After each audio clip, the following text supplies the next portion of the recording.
हमारे बीच doctor BN Gupta ji हैं। आप गाजीपुर से मुख्य चिकित्सा अधिकारी पद पर रिटायर हुए। सेवा समाप्त होने के बाद आप स्वयं आके आप जनता की सेवा में लग गए। भारतीय जनता पार्टी के राजनीति में आपका भी नाम जोरों पर है। भारतीय जनता पार्टी के राजनीति में किस तरह की आपकी भूमिका है, आगे की क्या योजना है, भारतीय जनता पार्टी के लिए आप क्या कर रहे हैं, जन कल्याणकारी योजनाएं जो भारत सरकार की है, जो उत्तर प्रदेश सरकार की है, उसको जन जन तक पहुंचाने में आपकी क्या भूमिका है और किस तरह से आप वर्क कर रहे हैं, ये बात करते हैं डॉक्टर BN गुप्ता जी से। पहली बात तो आपको धन्यवाद कि आप समाज के क्षेत्र में बेहतर काम कर रहे हैं। क्या मैं जान सकता हूं कि भारतीय जनता पार्टी, आपने बताया जनसंघ के ज़माने से मैं रहा हूं, तो एक पेशे से डॉक्टर हैं, CMO भी रहे हैं, राजनीति में आने का मन कहाँ से बन गया? मैं जब पढ़ रहा था यहाँ टाउन डिग्री कॉलेज में, उसी समय से मैं छात्र राजनीति से जुड़ा था। उस समय अखिल भारतीय विद्यार्थी परिषद से मैं जुड़ा था और विज्ञान मंत्री के लिए दावेदार था और मैं खड़ा भी हुआ। लेकिन उन दिनों हम लोगों की स्थिति ऐसी थी कि जो भी प्रत्याशी खड़ा होता था वो हारने की सोच के ही खड़ा होता था कि मुझे अपना विचारधारा फैलाना है, ना कि जीतना है। तो इसलिए मैं सन 74 से ही जुड़ा हुआ हूँ जनसंघ समय से। और जब मैं नाबालिग था उस समय भाई हमारे भैया वो नगर पालिका के सभासद थे और जनसंघ के से जुड़े हुए थे। तो मैं जब बच्चा था 7-8 साल का, उस समय से भी मेरे दिमाग में ये थी कि जनता की सेवा करनी है। और चूँकि एक अच्छी पार्टी है, राष्ट्रभक्त पार्टी है, राष्ट्रीय हित में सोचती है, तो मैं उस समय से जुड़ा हुआ हूँ जब मैं 5-7 साल का था। और इसके बाद क्या संघ से भी जुड़े हैं क्या आप? हाँ, उस समय भैया के साथ द्वारिका प्रसाद उर्फ भीम जी हमारे भैया का नाम था और वो शाखा में जाते थे। तो मैं कोई ऐसा सामाजिक ज्ञान मुझे नहीं था 5-7 साल पे, लेकिन उनके साथ पीछे लग जाता था और मैं वहीं से संस्कार पाया। और बाद में जब मैं पढ़ाई के लिए ये मेडिकल कॉलेज आगरा में गया तो वहाँ के जिला प्रचारक जी माननीय कृष्ण गोपाल जी के सानिध्य में GV पंत हॉस्टल में हम लोग जुड़े और उन्होंने काफ़ी सराहनीय हम लोगों के लिए सिद्ध हुए और अच्छा उन्होंने हम लोगों को संस्कार दिया। माननीय कृष्ण गोपाल जी वो आगरा के उन दिनों जिला प्रचारक थे। बलिया में क्या भूमिका रही राष्ट्रीय स्वयं सेवक संघ में? उसके बाद मैं MBBS और पोस्ट ग्रेजुएशन करने के बाद मैं आया अपना निष्ठापूर्वक, जैसे एक सरकारी कर्मी को होना था, पॉलिटिक्स से मैं दूर रहा। और फिर जब रिटायर हुआ 2014 के सितंबर महीने के लास्ट में, तो मैं पुनः RSS के यहाँ पे माननीय माधु भाई कुलकर्णी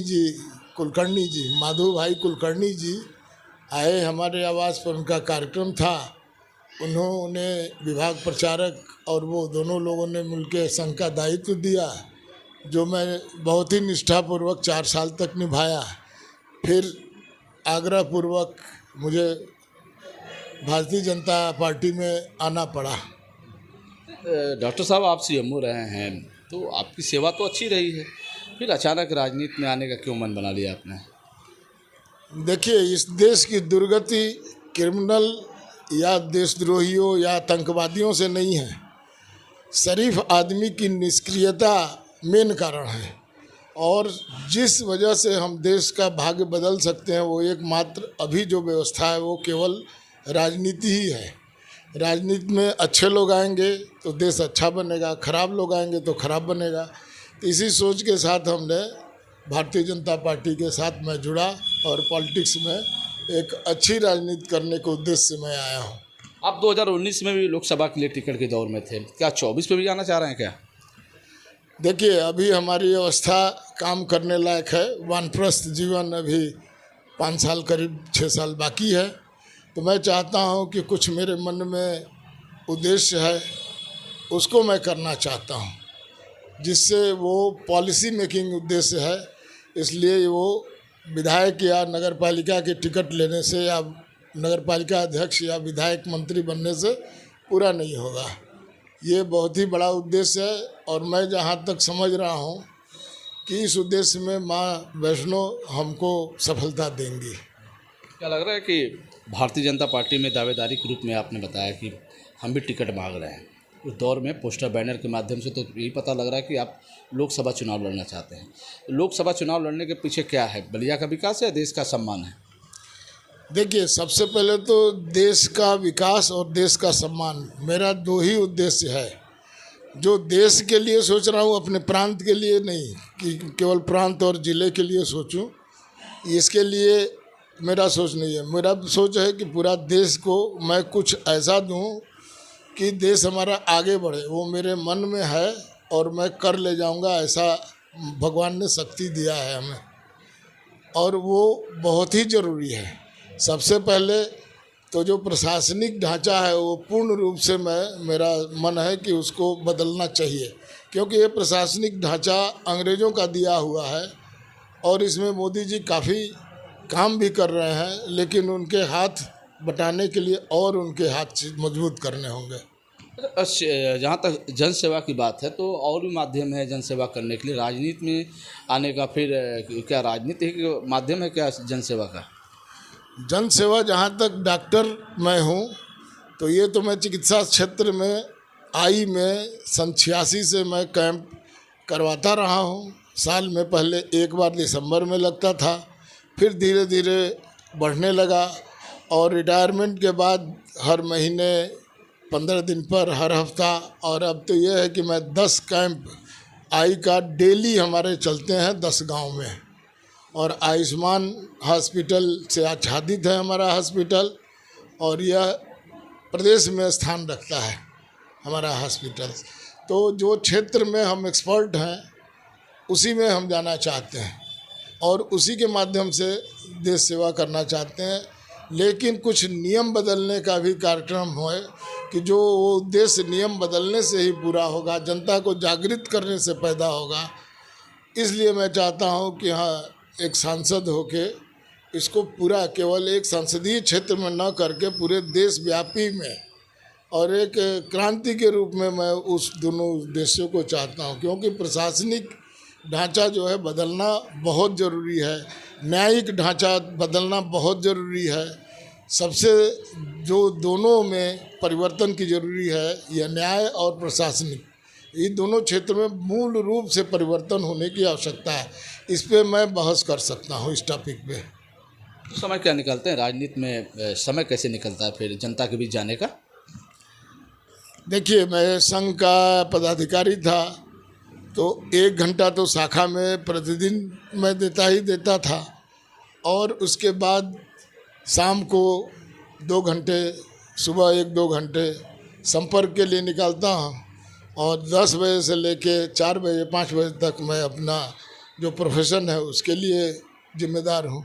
तो समय तो बहुत है, समय काम करने के लिए, और जो काम करता है उसी के पास समय भी होता है, काम जो नहीं करता उसके पास समय नहीं होता है। लोकसभा क्षेत्र काफ़ी बड़ा है, 5 विधानसभा क्षेत्र आते हैं, 5 विधानसभाओं में टीम तैयार करनी होगी, व्यवस्था बनानी होगी, कैसे करेंगे फिर?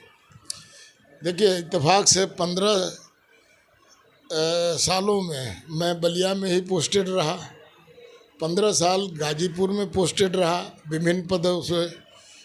इन्हीं 2 जिलों में मेरा किसी पब्लिक से कोई विवाद नहीं हुआ, क्योंकि पब्लिक के लिए मैं पूरा हॉस्पिटल आवर्स पूरा मैं देता था, इसलिए कोई आज तक पब्लिक नाराज़ नहीं हुआ। ना ही फीस के नाम पे हमने पैसा लिया, और मेडिकल ऑफिसर से लेके सीएमओ तक की यात्रा मैंने यहीं इसी 2 जिले में समाप्त कर दिया। और इस बार इन दौरान गाजीपुर में तो ऐसा हुआ कि गाजीपुर जब मैं सीएमओ का चार्ज लिया तो 73वें स्थान पे यूपी में था गाजीपुर, पल्स पोलियो के मामले में। वो मैंने दूसरे स्थान पर कर दिया, और जो ये क्राइटेरिया दूसरे स्थान पर देने का जो काम था वो WHO और यूनिसेफ ने दिया था, ना कि कोई लोकल संस्था ने। तो ये तो एक दिन ये शो करता है कि प्रशासनिक क्षमता, चाहे कैसे विकास किया जाता है, कैसे उद्देश्य पूरा किया जाता है, भगवान ने वो हमको दिया है। हमारे बीच पूर्व सीएमओ गाजीपुर आपने कहा कि बलिया में 5 लोकसभा क्षेत्र हैं, जिसमें बलिया और गाजीपुर में एक लंबा समय रहा है जनता के बीच रहने का। गाजीपुर ज़िले में जो 2 विधानसभा हैं, जहुराबाद और मोहम्मदाबाद, उन विधानसभाओं में भी आपने जनसेवा किया है। चूँकि आप वहाँ सीएमओ थे, इस नाते आपने जनता से सीधे संपर्क साधा है और जनता की समस्याओं का समाधान किया है। ठीक उसी तरीके से बलिया ज़िले में जो लोकसभा क्षेत्र बलिया के जो 3 विधानसभा क्षेत्र पड़ते हैं, बात करें बैरिया, बलिया और फेफना की, इन विधानसभाओं में भी आपने जनता से सीधा संवाद किया है, यानी जनता के बीच रहे हैं, जनता की समस्याओं का समाधान करते रहे। तो अब फिर आपसे जुड़ेंगे, हमारे बीच में डॉक्टर बीएन गुप्ता जी को आपने सुना, फिर हम आपसे जुड़ेंगे। तब तक इतना ही, जुड़े रहें हमसे। बलिया आजकल से मैं रोशन जायसवाल, नमस्कार।